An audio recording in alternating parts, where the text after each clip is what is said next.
Baik, Assalamualaikum warahmatullahi wabarakatuh.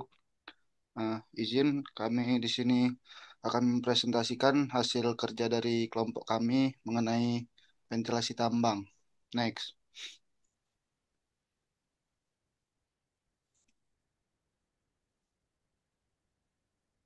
Baik, jadi di sini ada anggota kelompok kami yang mana yang pertama itu ada M. Zain Prasetyawan, selanjutnya ada Bintang Padmanegara dan saya sendiri Fahri Aiditiansah. Next. Nah, mungkin pada bagian ini saya serahkan kepada saudara saya untuk menjelaskan yaitu Zain Prasetyawan. Baik, di slide pertama ada head loss. Dalam sistem ventilasi tambang, head loss adalah kehilangan tekanan atau energi udara saat mengalir melalui jaringan ventilasi akibat gesekan dengan dinding terowongan dan hambatan lainnya, seperti tikungan, persimpangan, peralatan, dan regulator udara. Next. Nah, faktor pengaruhnya. Yang pertama ada diameter atau luas penampang terowongan, yang dimana semakin kecil, semakin besar head loss. Yang kedua ada panjang terowongan. Panjang semakin panjang, semakin besar gesekan. Yang kedua, tiga ada kecepatan udara. Kecepatan yang lebih tinggi meningkatkan kehilangan tekanan.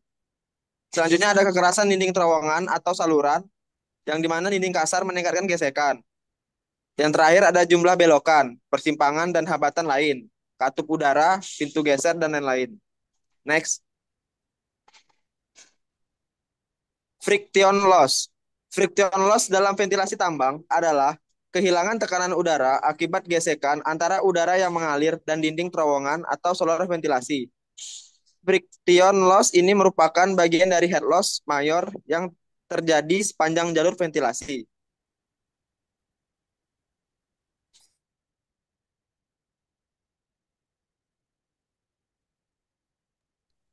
Baiklah, selanjutnya akan dijelaskan oleh saudara saya, yaitu Fajri Adityansah. Kepada Fahri kami persilahkan.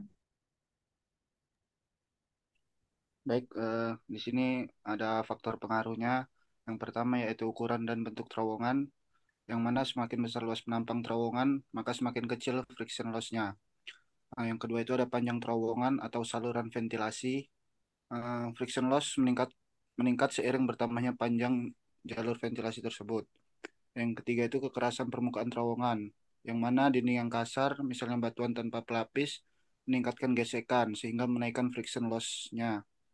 Nah, yang keempat itu ada kecepatan dan laju aliran udara, yang mana semakin tinggi laju aliran udaranya, maka semakin besar friction loss karena aliran turbulen lebih dominan. Dan yang kelima itu ada densitas udara. Densitas udara berubah sesuai dengan ketinggian dan temperaturnya, yang berpengaruh terhadap friction loss. Next.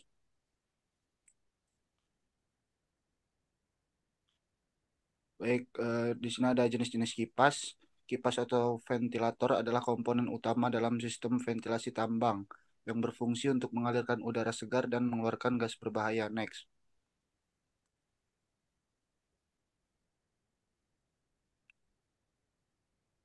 Nah, kipas yang pertama itu ada kipas sentrifugal.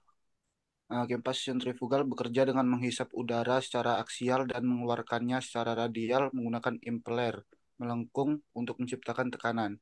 Memiliki keunggulan menghasilkan tekanan tinggi dengan efisiensi tinggi serta kebisingan rendah. Namun ukurannya lebih besar dan kurang efektif untuk volume udara besar dan dengan tekanan rendah, sehingga cocok digunakan pada tambang dalam dalam dan sistem ventilasi utama dengan jalur panjang. Next. Kipas yang berikutnya itu ada kipas aksial.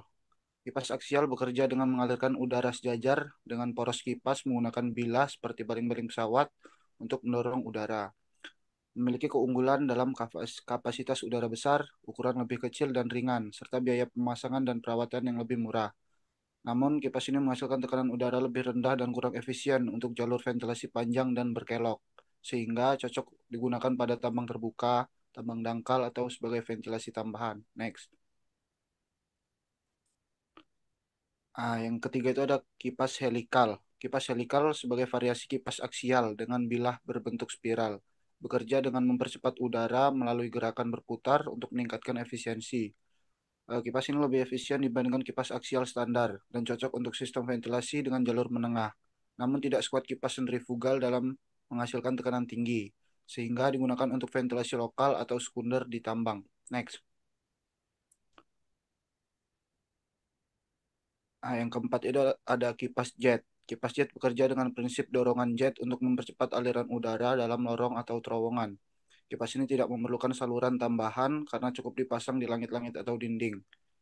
Kipas ini juga efektif untuk mempercepat aliran udara di terowongan panjang, namun kurang cocok untuk ventilasi utama karena tekanan udara yang terbatas, sehingga digunakan pada tambang bawah tanah dengan terowongan panjang serta sebagai ventilasi darurat atau sementara. Next.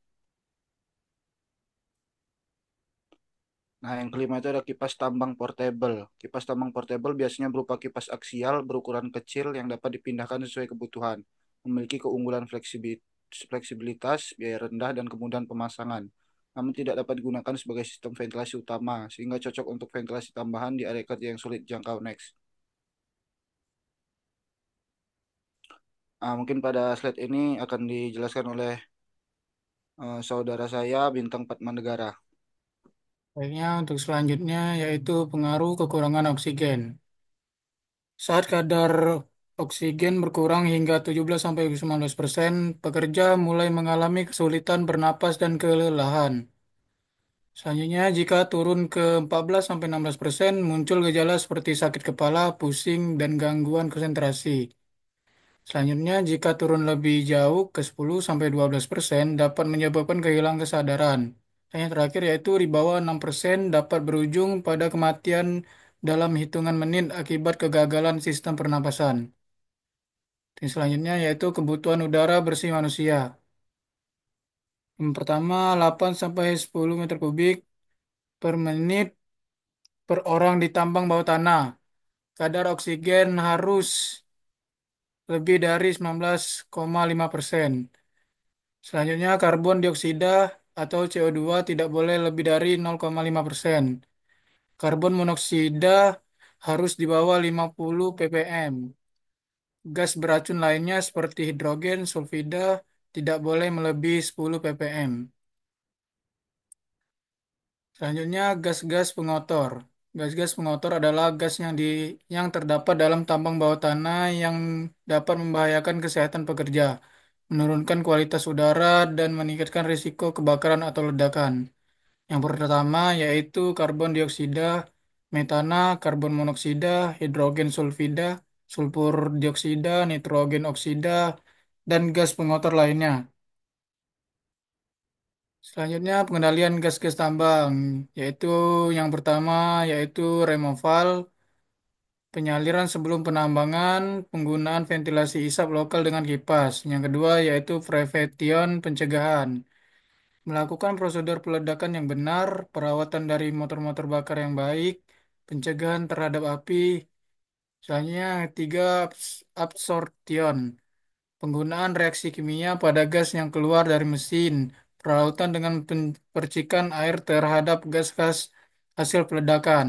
Selanjutnya yang empat, yaitu isolation, memberi batas terhadap daerah kerja dan penggunaan waktu-waktu peledakan saat antar gilir. Ya, sekian untuk presentasi dari kelompok kami. Kalau ada salah kami mohon maaf, kepada Allah kami mohon ampun. Assalamualaikum warahmatullahi wabarakatuh.